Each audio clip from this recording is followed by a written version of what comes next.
Le triangle des Bermudes. Alors que vous pourriez le considérer comme une zone parfaitement triangulaire, entre Porto Rico, la Floride et les Bermudes, le soi-disant triangle du diable est tout sauf clairement défini. Depuis des décennies, cette étendue de près d'un demi-million de miles carrés d'océan est créditée de certains des plus grands mystères de l'histoire moderne.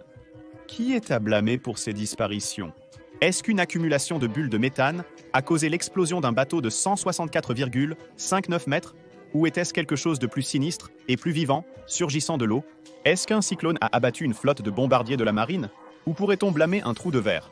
Les théories vont du pratique à l'extraterrestre. Et bien que les scientifiques aient une nouvelle théorie qui dément les suggestions sur les extraterrestres ou la cité perdue de l'Atlantide, tous les détails que nous ne connaissons pas rendent tentant de voir une certaine vérité dans la façon dont ces théories sont apparues. Nous savons ce qui a disparu, et pour la plupart, quand. Le où, pourquoi et comment, cependant, sont restés sans réponse, alors que de plus en plus de navires se dirigent vers un horizon bleu et ne reviennent jamais. Les secrets détenus dans les eaux agitées et les cieux indisciplinés du triangle ont échappé aux scientifiques pendant des années. De nombreuses épaves et navires perdus en mer restent non récupérés, ce qui est compréhensible vu les profondeurs vertigineuses des fonds marins à cet endroit. Prenez par exemple la fosse de Porto Rico, au point le plus au sud du triangle. À 8400 mètres sous le niveau de la mer, dans la croûte terrestre, il n'y a même pas tant de navires capables de descendre et d'explorer l'immense obscurité inconnue. Toutefois, grâce à l'avancée technologique, notre compréhension de l'univers sous-marin du triangle des Bermudes s'est améliorée. Les histoires d'aventure et d'exploration ont toujours capturé et captureront toujours l'imagination humaine. Nous anticipons que les histoires aient des fins logiques, mais lorsque les faits ne correspondent pas, nos esprits s'égareront dans des lieux fantastiques. Ainsi, lorsque 50 navires et 20 avions ont mystérieusement disparu dans ces limites, le mythe du triangle des Bermudes a trouvé une vie propre là où tant d'autres avaient perdu la leur. Aujourd'hui, les mythes ont été démystifiés par une théorie exceptionnelle, mais avec d'innombrables navires et explorateurs toujours perdus en mer, peut-être y a-t-il une chance que la découverte de plus de preuves montre que le triangle des Bermudes recèle plus de secrets que nous n'aurions jamais pu imaginer. Alors, plongeons dans certaines des histoires les plus fascinantes de navires disparus. Mais d'abord, nous devons définir l'emplacement et l'existence du triangle. Ce n'est pas aussi clair que vous pourriez le penser. Nous savons qu'il n'y a pas de repères concrets qui définissent résolument le triangle des Bermudes. Situés approximativement entre Miami, Porto Rico et les Bermudes, les eaux du triangle attirent pour les touristes, les navires de transport et les personnes qui font la navette entre différents lieux. La première mention du triangle des Bermudes a été faite dans une édition de 1964 du magazine Argosy, un magazine de science-fiction culte connu pour ses histoires d'aventures sauvages et ses réflexions sur les êtres extraterrestres. Vincent H. Gaddis commence son article « Le triangle des Bermudes mortelles » avec une question fatidique qui allait définir la région pour les décennies à venir. Qu'est-ce qui fait que cette partie particulière du monde a détruit des centaines de navires et d'avions sans laisser de traces? C'était la première fois que quelqu'un reliait les accidents apparemment sans lien et les attribuait à quelque chose de mystérieux. Alors que des mythes circulaient autour des disparitions et des navires non récupérés, l'idée que des dizaines d'engins habités disparaissent sans laisser de traces dans la même région était immédiatement déconcertante. À partir de ce moment-là, toute tragédie ou activité météorologique douteuse a été attribuée aux forces mystérieuses à l'œuvre dans le triangle des Bermudes. Mais l'essor du mythe du triangle des Bermudes coïncide avec quelques inventions clés qui ont rendu possible la diffusion de théories. Une grande contribution à l'intérêt pour l'Atlantique a coïncidé avec les progrès de la technologie de capture d'images dans les années 1950. La première image de la Terre a été prise depuis un satellite en 1959. Elle n'a pas le même niveau de détail auquel nous pourrions être habitués aujourd'hui, et elle frôle un peu l'abstrait, mais la capacité de capturer des images de la Terre depuis l'espace a inauguré une nouvelle ère d'exploration marine. Avec une meilleure technologie de capture d'images depuis l'espace, la vue d'oiseaux des humains sur la mer a aidé à peindre une image plus claire des zones précédemment inexplorées. De plus, les météorologues ont eu accès à des preuves de systèmes de tempêtes et de modèles météorologiques de manière qu'ils n'auraient pas pu imaginer auparavant. Ces découvertes ont changé et remis en question les théories avancées sur le triangle des Bermudes. Mais avant que nous puissions tenter de démystifier ces mystères, nous devons comprendre le contexte entourant ces théories. Les téléviseurs avaient été introduits au public dans les années 1930, mais il a fallu attendre la fin des années 40 pour qu'ils deviennent courants dans certaines nations. Alors que les transmissions radio permettaient depuis longtemps aux animateurs et commentateurs de raconter des histoires en utilisant un langage coloré et une intonation Avec l'avènement de la télévision, les nouvelles ont pris un élément visuel qui permettait aux téléspectateurs d'avoir l'impression d'être sur les lieux où quelque chose s'était passé. Des événements qui se déroulaient de l'autre côté du monde pouvaient être vus dans votre salon, facilitant l'imagination de parties du monde où ils n'avaient jamais été. Mais quand quelque chose se passait et qu'il n'y avait pas d'image, pas de vidéo, pas d'enregistrement auquel se raccrocher, beaucoup de gens ressentaient le besoin d'inventer une explication aux bateaux et avions qui avaient disparu. L'article de Vincent Gaddis n'était pas la première fois que quelqu'un regardait la mer des Sargasses et imaginait quelque chose de puissant à l'œuvre, mais son écriture a suscité un tourbillon d'intérêt pour les cas des avions perdus et des navires fantômes qu'il mentionne. Fait intéressant cependant, il n'a proposé aucune théorie sur ce qui aurait pu être à l'origine de l'activité dans le triangle, mais en lui donnant un nom et en exploitant la curiosité innée des humains pour comprendre le comment, quand et où des histoires que nous entendons, Gaddis a ouvert les vannes pour que la culture populaire capitalise sur le mystère de la mer. Les théories qui ont suivi ont instillé la peur chez beaucoup, mais semblent captiver à peu près tous ceux qui les ont rencontrés. Alors examinons de près plusieurs de ces mystères. Les bateaux naviguent sur les eaux entre les Bermudes, la Floride et Porto Rico depuis des siècles, sinon des millénaires. On estime que les personnes connues sous le nom de Lucayans utilisèrent des bateaux pour sauter d'île en île dans l'archipel des Bahamas il y a 1000 ans. Il est impossible de déterminer le nombre de bateaux qui ont coulé dans l'Atlantique depuis le début de la navigation humaine. Ce n'est en aucun cas un phénomène moderne, mais en utilisant le récit de Gaddis sur le mystère du triangle des Bermudes pour guider notre enquête, les disparitions sur l'eau ont connu une augmentation à partir de la fin des années 1800. Commençons par le Her Majesty's Ship Atalanta, une frégate navale de 26 canons. Le navire avait vu de l'action dans les îles Keeling, dans l'océan Indien, avant de se diriger vers le triangle des Bermudes. Initialement nommé le Her Majesty's Ship Juno, l'Atalanta était venu dans la région pour servir de navire d'entraînement. En 1879, l'Atalanta a navigué avec 280 personnes à bord. Les registres indiquent que lors de sa 3e expédition d'entraînement, le navire a fait escale aux Bermudes. Une épidémie de fièvre jaune s'était répandue parmi l'équipage, alors le capitaine du navire, Francis Sterling, a maintenu son équipage sur un horaire serré et a rapidement mis les voiles pour retourner à Portsmouth, une destination qu'ils n'atteindraient jamais. Ils ont quitté les Bermudes fin janvier, avec l'intention d'arriver chez eux en avril. Après un événement mystérieux en mer, tous les 280 ont été présumés perdus et déclarés morts en juin 1880. Il est également inimaginable qu'un bateau de cette taille disparaisse sans laisser de traces. Des théories sur des vagues scélérates de plusieurs centaines de pieds ont émergé, évoquant le Kraken de Jules Verne. Alors que la science-fiction dominait le monde littéraire à l'époque, une tragédie réelle impliquant des centaines de vies perdues rendait les fantastiques étrangement possibles. Alors que les rumeurs auraient pu s'arrêter là et se fondre dans une conclusion décevante que les hommes étaient perdus en mer, de plus en plus d'incidents ont surgi peu de temps après et ont rendu cette conclusion simple, mais insatisfaisante, plus difficile à accepter.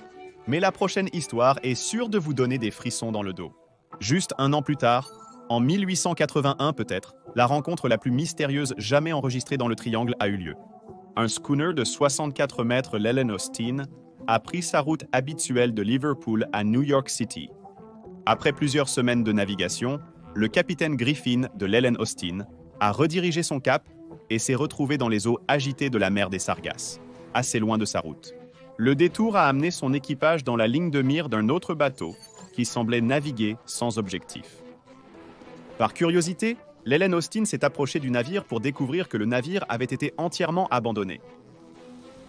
Bien que sa cargaison et ses quartiers de croisière n'aient pas été touchés, le capitaine Griffin a ordonné à certains de ses hommes de monter à bord du bateau mystère afin que les deux bateaux puissent poursuivre le reste du voyage en tandem.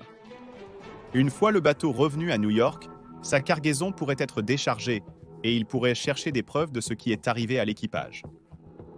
Alors que les deux navires prenaient à la mer, une tempête soudaine les a séparés. Ce n'est pas un phénomène rare avec des bateaux de cette taille, en mer agitée. Quand les nuages se sont calmés, le capitaine Griffin a aperçu l'autre bateau et s'est approché. Encore une fois, il a trouvé le bateau abandonné. Cette fois, c'était ses membres d'équipage qui avaient disparu sans laisser de traces. Par peur que remettre le navire en service ne soit une condamnation à mort pour son équipage, le capitaine Griffin a abandonné le navire et s'est précipité vers New York, laissant le bateau qui semblait dévorer les humains s'estomper à l'horizon. Mais même un bateau dévorant des humains pâlit en comparaison de ce qui est connu comme la plus grande perte de vie dans l'histoire de la marine américaine, sans impliquer de combat, même à ce jour. Avançons rapidement d'environ 30 ans, à 1918. La Première Guerre mondiale fait rage en Europe, et les nations des Caraïbes sont secouées par la grippe espagnole, qui a causé plus de 100 000 morts. Des émeutes raciales éclataient partout aux États-Unis, alors que les femmes étaient sur le point de gagner le droit de vote. Essentiellement, les gros titres du monde entier étaient saturés de nouvelles d'événements historiques sans comparaison. Mais lorsque 306 membres d'équipage et passagers ont disparu du United States Ship Cyclops, c'était un grand moment. Avec le lieutenant-commandant George Washington Worley à la barre, ce bateau de 167,64 mètres de long a disparu sans laisser de traces. Le navire avait joué un rôle dans la Première Guerre mondiale, transportant du charbon vers des navires partout dans le monde. En mars 1918, l'United States Ship Cyclops était chargé de 11 000 tonnes de minerais de manganèse à transporter de Rio de Janeiro aux États-Unis. Le navire a effectué un arrêt non prévu à la Barbade, son dernier emplacement connu. Avec 1287 km nautiques jusqu'à leur destination, l'United States Ship Cyclops a pris la mer, mais n'a plus jamais été vu ni entendu. Le dernier message de l'équipage disait « Temps clair, tout va bien ». Pas même un message « Save our souls » de l'équipage expérimenté de marins de la marine n'a été envoyé. L'United States Ship Cyclops, peut-être en partie à cause de son nom mythologique, a suscité des théories sur la cité perdue de l'Atlantide. L'écrivain Charles Berlitz a d'abord proposé que l'Atlantide avait été engloutie dans le triangle des Bermudes et que la cité perdue était devenue un centre d'activité paranormale. Peut-être que les âmes fantomatiques perdues cherchaient de compagnie. Ou peut-être que l'United States Ship Cyclops s'est écrasé contre une tour sous-marine, ces débris devenant une partie d'un paysage urbain non découvert. D'autres se sont demandé si le manganèse dans la cargaison aurait pu exploser ou si un sous-marin allemand, U-Boat, se cachait discrètement parmi les vagues avant de couler le navire collier. C'était peut-être une mutinerie ratée qui a entraîné la perte de tous. Une autre théorie un peu plus ancrée dans la science concerne les bulles de méthane. Des bulles de méthane solides sous-marins remontent parfois à la surface. Quand il s'agit d'une seule bulle, elle fait peu de dégâts, mais certains ont théorisé sur les éruptions sous-marines, semblables à une éruption volcanique. Il y a beaucoup de hasard quant à la position d'une bulle par rapport à la barre d'un navire, mais l'idée que le gaz s'échappant du fond soit suffisant pour couler un navire de 152,4 mètres vous fait réfléchir à deux fois avant de prendre la mer dans le triangle des Bermudes. Et, comme nous le découvrirons, ceux qui pilotent des avions ont eu des expériences tout aussi mystérieuses que leurs homologues en bateau. Mais avant de pouvoir regarder vers le ciel, nous avons encore un phénomène nautique à explorer. Les insaisissables navires fantômes. D'innombrables navires se sont aventurés dans les eaux du triangle et sont revenus à terre sans faillir. Mais le fait demeure qu'il y a de nombreux naufrages au fond de l'océan. Il y a une raison pour laquelle la zone autour des Bermudes a même été appelée la capitale mondiale des naufrages. Les épaves les plus notables aux Bermudes ont trouvé leur dernier lieu de repos sous la mer à cause de batailles, de collisions avec des récifs et de naufrages intentionnels pour créer des récifs. Mais tragiquement, tous les navires disparus ne sont pas retrouvés, comme le montrent peut-être les mystères autour du Her Majesty's Ship Atalanta, de l'Helen Austin et de l'United States Ship Cyclops. Comme le navire vide rencontré par l'équipage de l'Helen Austin, les navires fantômes ne sont pas si rares dans le triangle des Bermudes. Alors que toutes les disparitions se terminent vraisemblablement par le même sort sous-marin pour les passagers et le bateau, les navires fantômes sont des navires récupérés sans aucune trace de l'équipage qui les a manœuvrés.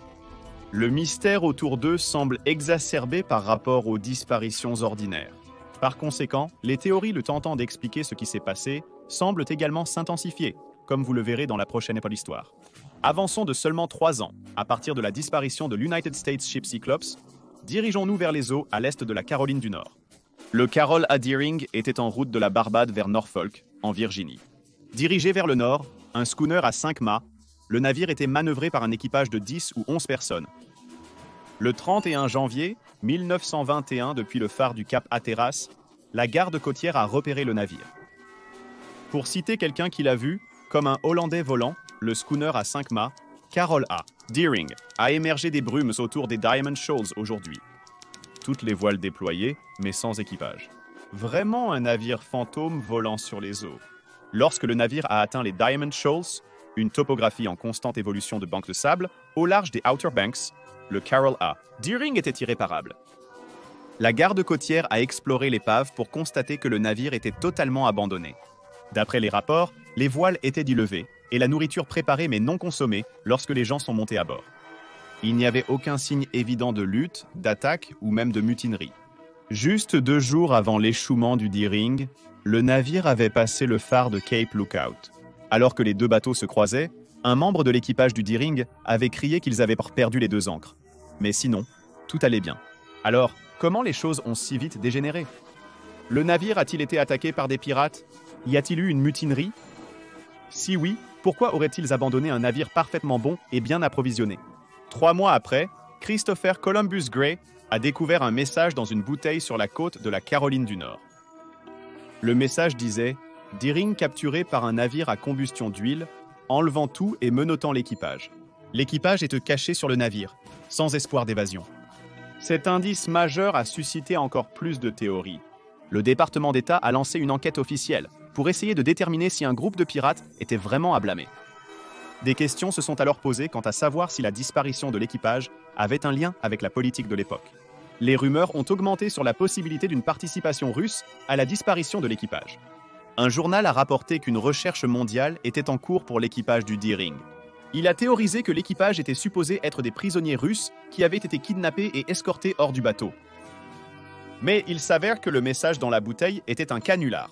L'homme qui l'avait soi-disant découvert l'avait écrit. Impatient de faire renvoyer quelqu'un du phare de Cap Hatteras et de prendre son poste, Gray a fabriqué le seul indice de l'enquête. Alors que la recherche mondiale s'estompe, de nouvelles théories étranges sur les enlèvements par des extraterrestres sont apparues au premier plan, et la ferveur entourant les navires disparus a atteint l'un des films du réalisateur le plus célèbre du monde. La disparition qui a attiré le plus de théories sur les enlèvements par des extraterrestres était celle du vapeur Cotopaxi. Le film de 1977 de Steven Spielberg, Rencontre du troisième type, présente le Cotopaxi. Spielberg fait découvrir à ses personnages l'épave du Cotopaxi dans un endroit des plus inhabituels, le désert de Gobi. Ce film s'appuie sur la théorie selon laquelle le Cotopaxi a été englouti par le triangle des Bermudes, puis aspiré par des extraterrestres. Est-il possible que le Cotopaxi ait vraiment été enlevé par des extraterrestres? Examinons la nature de sa disparition. Le SS Cotopaxi était un navire à vapeur chargé d'une cargaison de 3800 tonnes de charbon. Son trajet était de Charleston à La Havane, et elle avait 32 membres d'équipage à bord pour guider son chemin. Le Cotopaxi a quitté le port le 29 novembre 1925 et aurait rencontré une tempête tropicale 2 jours plus tard. Puis, elle a disparu de notre radar. Selon l'Associated Press, l'équipage a signalé que le Cotopaxi avait de l'eau dans sa cale et était fortement incliné. Avant de disparaître complètement, des signaux de détresse ont été envoyés, mais de toute évidence, personne n'a pu agir à temps. La plupart des intrigues entourant le Cotopaxi ne proviennent pas de sa disparition, mais plutôt de la multitude de théories que les gens ont élaborées pour expliquer la disparition de 32 personnes. Outre les rencontres extraterrestres que Spielberg a illustrées dans son film, des gens ont affirmé que le SS Cotopaxi était devenu un navire fantôme. En fait, quelques rumeurs en ligne ont circulé sur plusieurs sites web dans les années 2010, selon lesquelles le Cotopaxi avait été aperçu flottant sur l'eau. Soi-disant, des membres de la garde côtière cubaine ont repéré un navire sans équipage se dirigeant vers l'île et sont allés l'intercepter 90 ans après sa disparition. Cette nouvelle était stupéfiante. Comment le navire à vapeur avait-il pu rester à flot pendant tant d'années? Et s'il était si navigable, où était son équipage? Peut-être que la seule chose plus inquiétante que de trouver un bateau entièrement abandonné dans l'océan est d'en trouver un avec seulement un être vivant à bord. Un chien. Et c'est exactement ce qui s'est passé lorsque le Rubicon a été trouvé flottant dans le triangle des Bermudes. Bien que la technologie nautique d'aujourd'hui puisse rendre de nombreux aspects de la navigation conviviaux et que certains voiliers aient même des voiles automatisées, en 1944, les chiens ne pouvaient pas piloter des bateaux. Et aujourd'hui encore, ils ne le peuvent pas. Alors que des années de guerre sous-marine et de batailles navales prenaient fin, les journaux rapportaient qu'un navire avait été trouvé dans le Gulf Stream sans équipage. Trouvé échoué à 200 miles au large de la Havane, le navire a été remorqué jusqu'à Miami pour être récupéré. Cependant, un remorqueur arrivé a trouvé quelqu'un à bord. Selon le journal Argus, seul un chien a été trouvé à bord du Rubicon. La dernière entrée dans son journal de bord a été faite le 26 septembre lorsqu'elle a été mise à la Havane. Bien qu'il y ait eu un témoin de ce qui s'est passé sur les ponts du Rubicon, personne ne pouvait demander au seul survivant ce qui est arrivé à l'équipage du Rubicon. Un autre cas d'intervention extraterrestre? Peut-être que le chien s'est caché à l'endroit exact, ou que les extraterrestres avaient leurs yeux spécifiquement sur les humains? Le mauvais temps a-t-il précipité l'équipage de leurs postes à la mer? Peut-être qu'une partie de l'équipage a risqué une mutinerie et qu'une bataille a éclaté, éliminant tout le monde. Ou quelque chose dans l'eau du triangle des Bermudes avait-il rendu les humains fous? Les scientifiques pensent avoir une réponse logique à ce phénomène, ainsi qu'à d'autres disparitions. Mais d'abord, nous devrons nous pencher sur l'autre sujet notable concernant le triangle des Bermudes. Les avions. Le triangle des Bermudes n'a pas seulement une vendetta contre les navires. Alors que le voyage en avion devenait de plus en plus populaire pour les opérations militaires et les loisirs, le nombre d'avions disparaissant dans le triangle des Bermudes a augmenté en parallèle. Juste un peu plus d'un an après que le Rubicon a été remorqué jusqu'au port, sans équipage et sans explication, l'une des disparitions les plus notoires dans le triangle des Bermudes a eu lieu. Connue sous le nom de Vol 19, une mission d'entraînement le 5 décembre 1945 a vu 5 bombardiers torpilleurs torpédo-bombés, Midwing Avenger, voler vers l'est au-dessus de l'Atlantique pour un vol de routine et ne jamais revenir. L'escadron d'avions de la marine américaine devait voler en formation triangulaire, partant vers l'est de la station aérienne navale de Fort Lauderdale sur 141 miles, puis vers le nord sur 73 miles, et enfin revenir sur une dernière étape de 140 miles pour terminer l'exercice. La dernière position connue du vol 19 était à 75 miles au nord-est de Cocoa, en Floride. Chaque avion avait assez de carburant pour un vol de 5 heures et demie lors du décollage. Le vol était prévu pour durer seulement 3 heures et 13 minutes. Lorsqu'ils ont donné leur position pour la dernière fois, chaque avion avait un peu plus d'une heure de carburant restant. Les registres indiquent qu'à ce moment-là, le temps sur la mer des Sargasses s'est aggravé et les conditions maritimes se sont amplifiées. L'aéroport de Miami a signalé une grande zone de temps turbulent se développant à partir d'une tempête faisant rage sur la Géorgie. Au moment où la nuit est tombée, la tempête s'était déplacée vers la région de Miami, créant des rafales sur la mer et générant des vents de 40 mph à une altitude de 377,96 mètres, soi-disant des vents de 75 miles par heure montaient jusqu'à 877,96 mètres. Lorsqu'ils ont réalisé que les avions étaient manquants, la station navale a envoyé un certain nombre d'avions pour rechercher les appareils disparus. Un bombardier patrouilleur hydravion Mariner a décollé de la Naval Air Station Banana River, au nord de Fort Lauderdale, avec 13 hommes à bord. Ajoutant du sel à la plaie d'une journée déjà tragique, cet avion de secours n'est également jamais revenu à la base. Ce jour-là, un total de 27 hommes ont été perdus soit en mer, soit dans le ciel. En examinant les appels radio entre les aviateurs et la base ce jour-là, il semblait que les pilotes chevronnés s'étaient perdus au-dessus de l'océan.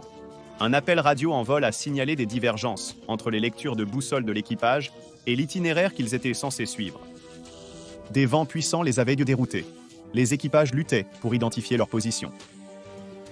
Comme la navigation en mer, le voyage aérien dépendait fortement de l'utilisation de boussoles pour déterminer la bonne direction de voyage et comment trouver un lieu en fonction de la proximité des points de repère. Mais une théorie dominante sur la fréquence des accidents dans le triangle des Bermudes a à voir avec sa localisation le long d'une ligne agonique, une ligne longitudinale où il n'est pas nécessaire de compenser la variation de la boussole magnétique. C'est l'un des 2 endroits au monde où le nord vrai et le nord magnétique sont parfaitement alignés, et où la variation de la boussole n'a pas besoin d'être prise en compte. Lorsque vous voyagez à la vitesse d'un navire, vous avez un peu de temps pour vérifier et revérifier vos calculs de navigation pour compenser cette anomalie cartographique. Mais pour les pilotes qui voyagent à plus de 200 miles à l'heure tout en dirigeant activement, les calculs doivent être rapides et précis pour rester sur la bonne voie. Les complications de la ligne agonique sur les boussoles contribuent certainement aux accidents en mer. Le champ magnétique sous le triangle des Bermudes a été crédité de la confusion des pilotes et des marins, mais la géographie de la région crée également des marqueurs visuels déroutants. Du ciel, les nombreuses îles au large de la Floride, des Bahamas et des Caraïbes en général, rendent la navigation déroutante pour les personnes déterminant leur position par rapport aux amas de terre qu'elles repèrent, ce qui aurait pu jouer un rôle dans l'histoire suivante. Un autre avion a disparu en 1954. Le vol 441 était un super constellation américain, également connu sous le nom de Air Sept V1. Connu pour sa capacité à traverser l'Atlantique en un peu plus de 8 heures, cet avion de transport effectuait régulièrement des voyages intercontinentaux. Mais lorsqu'il a volé le 30 octobre, depuis la station aérienne navale de Patuxent dans le Maryland jusqu'à Lajes aux Açores, les 42 personnes à bord, y compris les officiers de marine et leurs familles, ont tout simplement disparu. Son décollage était normal, et il communiquait normalement pendant les 400 premiers miles de son voyage. Puis, il est devenu silencieux. Après une recherche de 5 jours, pas un seul débris n'a été récupéré, et la recherche a dû être suspendue en raison du mauvais temps. L'avion n'avait aucun problème structurel, le temps était clair à ce moment de la journée, et le pilote lieutenant Léonard avait emprunté cette route pendant 2 ans. L'avion, doté d'un radar météorologique, aurait pu être prévenu à l'avance en cas de détection. Le Conseil d'aviation de la Marine a indiqué qu'une défaillance structurelle aurait pu être une possibilité, mais la probabilité était très faible. Si l'avion chargé de gilets de sauvetage, combinaisons d'exposition et radeaux de sauvetage avait explosé, les débris auraient été repérés par les équipes de recherche. Mais pas un morceau de métal ou toute autre indication que l'avion ait été en contact avec l'eau n'a été trouvé. Des théories scientifiques pourraient expliquer cette disparition. Peut-être qu'un accident météorologique exceptionnel comme une bombe aérienne aurait pu être à blâmer. Récemment, les scientifiques ont inventé le terme « bombe aérienne », se référant à des nuages hexagonaux formés au-dessus de l'Atlantique. Ces nuages peuvent libérer des rafales d'air qui frappent l'océan à des vitesses de plus de 170 miles par heure. Ces derniers pourraient facilement envoyer un avion plongé dans l'océan ou générer une vague capable de couler un navire. L'une des disparitions les plus récentes liées au triangle des Bermudes a eu lieu en 2017 lorsque 4 personnes à bord d'un avion MU-2B ont disparu lors d'un voyage de Porto Rico à Titusville, en Floride. Environ 3 heures après le début du vol, le contrôle de la circulation aérienne à Miami a perdu la communication avec l'avion à une hauteur de 24 377,96 mètres alors qu'il se déplaçait à une vitesse de 345 miles par heure. Aucun mauvais temps n'a été signalé à ce moment-là. Le MU-2B a également disparu du radar. Le lendemain, une recherche a été lancée et la garde côtière a fouillé 8200 miles carrés d'océan. Mais cette histoire a plus de résolution que les autres. Contrairement à beaucoup des disparitions précédentes, des débris du MU-2B ont été récupérés de son crash à 15 miles à l'est de l'île d'Eleuthera des Bahamas. Compte tenu des capacités de recherche et de sauvetage améliorées des gardes-côtes d'aujourd'hui, avec de meilleurs signaux satellites et des dispositifs d'enregistrement de données requis dans les avions, la technologie nous a donné une meilleure compréhension de ce qui s'est passé avec un avion qui a suivi l'exemple des autres avions qui avaient disparu dans le triangle des Bermudes avant lui. Si la recherche avait été mobilisée quelques heures plus tard, il y a une chance qu'aucun débris n'aurait été récupéré. Et le mystère du MU-2B aurait pu entrer dans l'infamie comme faisant partie de la légende du triangle des Bermudes, au lieu de révéler la vérité qu'il s'est écrasé en mer. Mais comme nous l'avons vu, les développements futurs ont changé le récit, soulevant la question de savoir si nous devrions craindre le triangle aujourd'hui autant que nous l'avons fait dans le passé. Mais d'abord, appliquons certaines découvertes modernes au passé et voyons s'il y a une explication plus simple à certaines des théories que nous avons explorées. Des bateaux, des avions et des centaines d'êtres humains ont disparu dans le triangle des Bermudes. Des suppositions sur ce qui s'est passé ont circulé après les disparitions. Mais nous connaissons tous l'expression « avec le recul, tout est plus clair ». Et avec les avancées d'aujourd'hui, dans le suivi des modèles météorologiques, l'étude des sites archéologiques et la prédiction statistique des accidents, la plupart des théories concernant les accidents célèbres du triangle des Bermudes ont été réfutées. Revenons en arrière et examinons ce qui a vraiment pu se passer dans chacun de ces accidents tragiques. L'Atalanta, pour qu'un si grand navire et son équipage disparaissent, les gens pensaient que cela devait être un grand animal ou un acte massif de la nature. Un ancien membre de l'équipage de l'Atalanta, qui a été épargné de sa fin malheureuse au fond de la mer, a affirmé que le Her Majesty's Ship Atalanta était régulièrement chargé avec trop de cargaison. Il a été affirmé avoir vu le navire rouler au-delà de 32 degrés par mauvais temps à cause de la lourde charge. Ajoutez un équipage inexpérimenté en mission d'entraînement avec un moral bas à cause d'une maladie rampante, et vous avez une recette pour l'erreur humaine et un navire coulé. La rencontre d'Helen Austen, est-ce vraiment arrivé? Le jury hésite si la rencontre avec le navire mystère a réellement eu lieu. Lloyd's de Londres, une compagnie d'assurance anglaise, a conservé des registres précis de tous les navires disparus pour traiter les réclamations d'assurance. Les livres de navires disparus consignent les mouvements et les disparitions de nombreux navires. La compagnie d'assurance a commenté le cas de l'Helen Austen et a déclaré que son voyage s'était déroulé sans incident et aucun navire disparu correspondant à la description n'aurait été dans la zone à ce moment-là. Le United States Ship Cyclops. Peut-être le cas le plus mystérieux, l'absence de communication d'urgence laisse supposer qu'un événement rapide et débilitant est arrivé à ce navire. Un officier qui a débarqué au Brésil du Cyclops a pris contact avec la marine américaine des décennies plus tard pour discuter de la conception problématique du navire et des problèmes parmi l'équipage à l'époque. Il a affirmé que le leader du navire, Le lieutenant-commandant Worley était mal aimé pour son attitude inébranlable, mais sa façon de naviguer trop prudente. L'officier a souligné le poids impressionnant de la cargaison et a noté que les cales au milieu des navires étaient moins les seuls endroits qui pouvaient supporter ce poids. Mais transporter une charge aussi grande que la dernière cargaison du Cyclops signifiait placer une partie de la cargaison dans les cales avant et arrière. Stocker du manganèse, là, mettait en pression les faiblesses structurelles du Cyclops en exerçant une contrainte sur la coque. L'intégrité du navire compromise, en raison d'un mauvais stock, il est probable que l'United States Ship Cyclops ait été brisé en 2 morceaux et écoulé rapidement. Le Carroll A. Deering. Selon le capitaine de la garde côtière Ariel Gaskill, la goélette à 4 mâts s'est retrouvée prise dans des vents de 90 miles à l'heure, signalés à ce moment-là, et a trouvé leur navire échoué sur le banc de sable le plus extérieur des Diamond Shoals. Ils soupçonnaient que l'équipage avait pris une décision de vie ou de mort, d'abandonner leur navire condamné et de tenter leur chance en prenant leur canot de sauvetage pour rejoindre la côte. L'absence de canot de sauvetage sur le bateau trouvé confirme cette théorie. Avec un voyage de 9 miles pour atteindre la Terre, Gaskill doute qu'ils auraient survécu au voyage dans des vents comme ça. Dans des vents de cette vitesse, les vagues peuvent être très hautes et faire chavirer facilement les petits navires. C'était une combinaison d'être au mauvais endroit au mauvais moment qui a condamné l'équipage du Carroll A. Deering. Les rumeurs sur le Cotopaxi concernant la garde côtière cubaine apercevant le Cotopaxi faisaient partie d'une tendance aux fausses nouvelles, où les médias publiaient intentionnellement des canulars pour créer de l'intrigue et attirer un large public sur leur site web. Et l'inclusion du Cotopaxi par Steven Spielberg dans Rencontre du troisième type représente comment les créatifs se basaient sur les peurs, les intérêts et les théories circulant dans la culture populaire pour créer un sentiment de pertinence dans leur travail.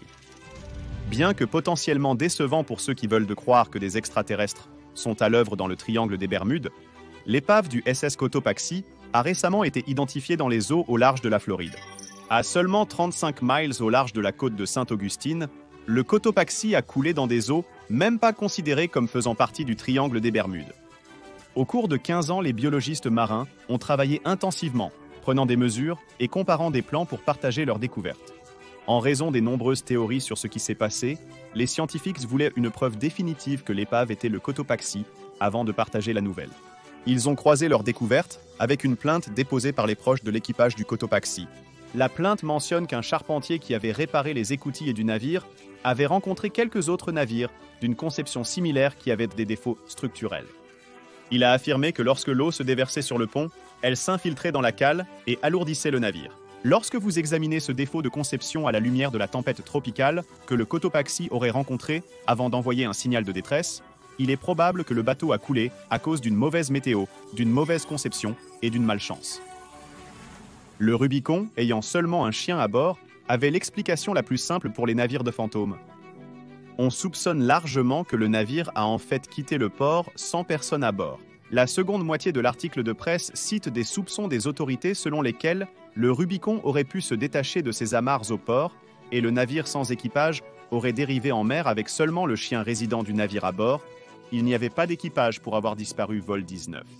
La mission d'entraînement avait été dirigée par le lieutenant de marine Charles Carroll Taylor pendant la guerre. Il avait plus de 2500 heures de vol, mais il s'était perdu à 2 reprises distinctes, ce qui l'avait obligé à être secouru en mer.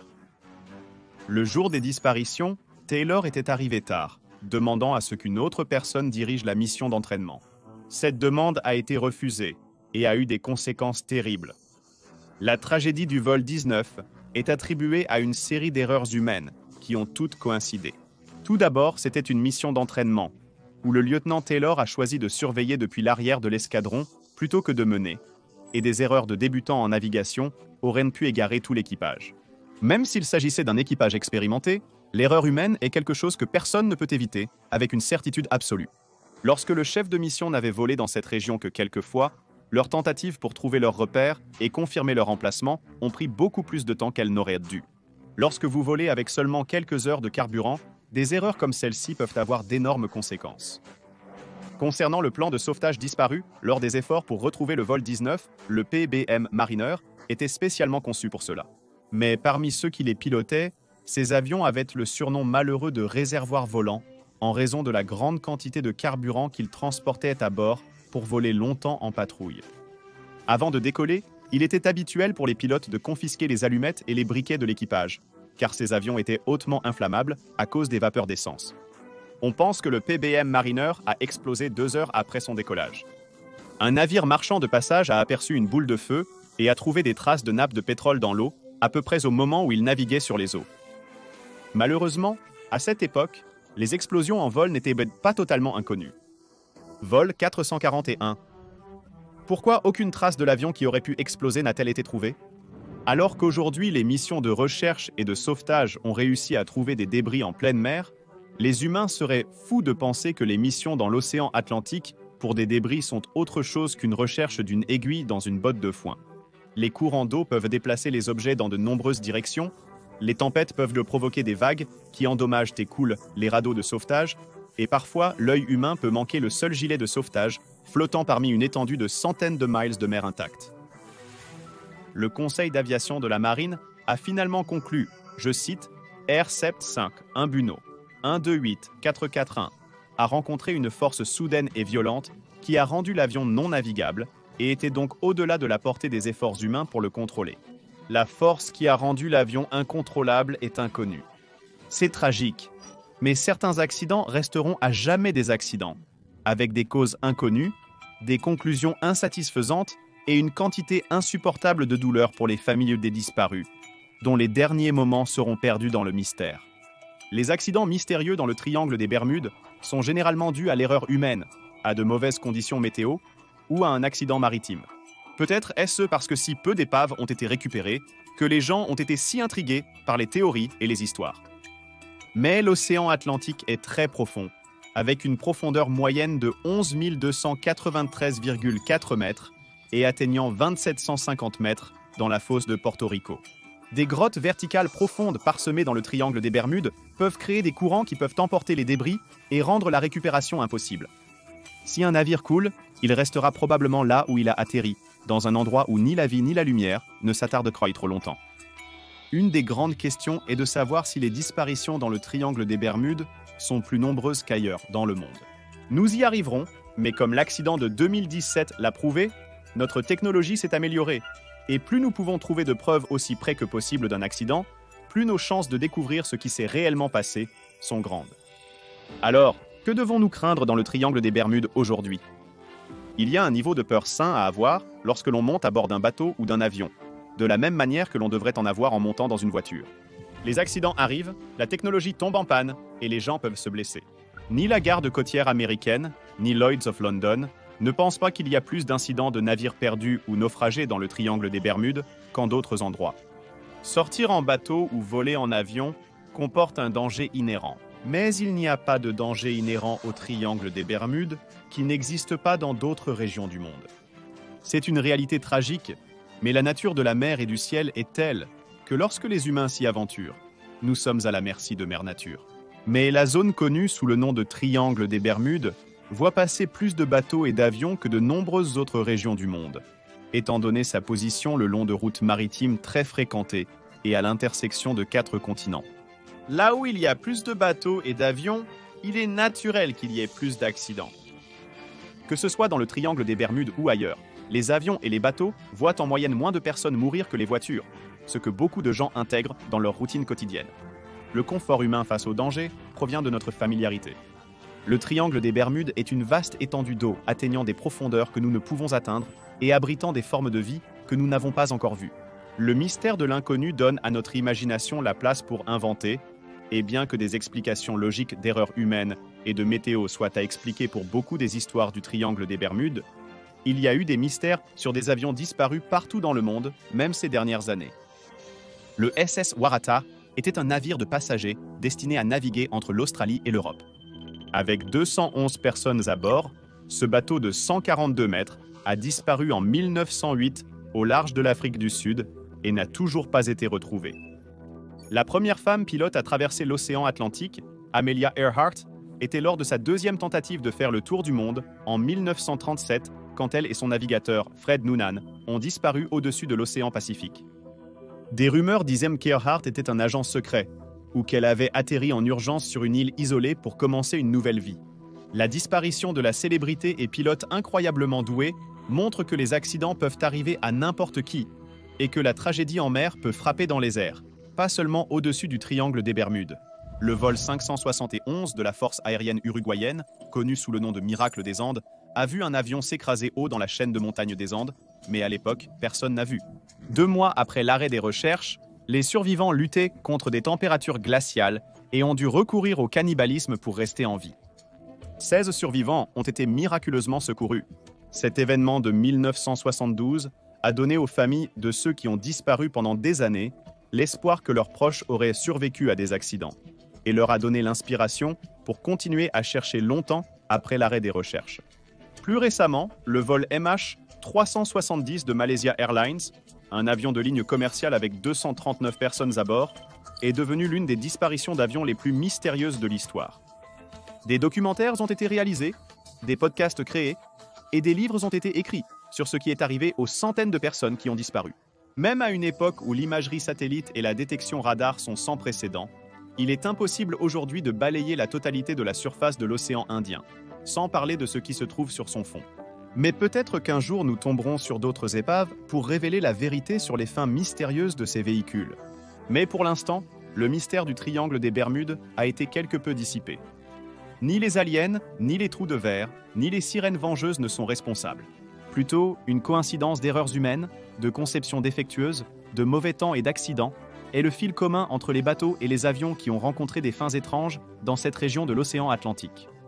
Le triangle des Bermudes continuera à vivre longtemps, compte tenu de son rôle proéminent dans la culture populaire.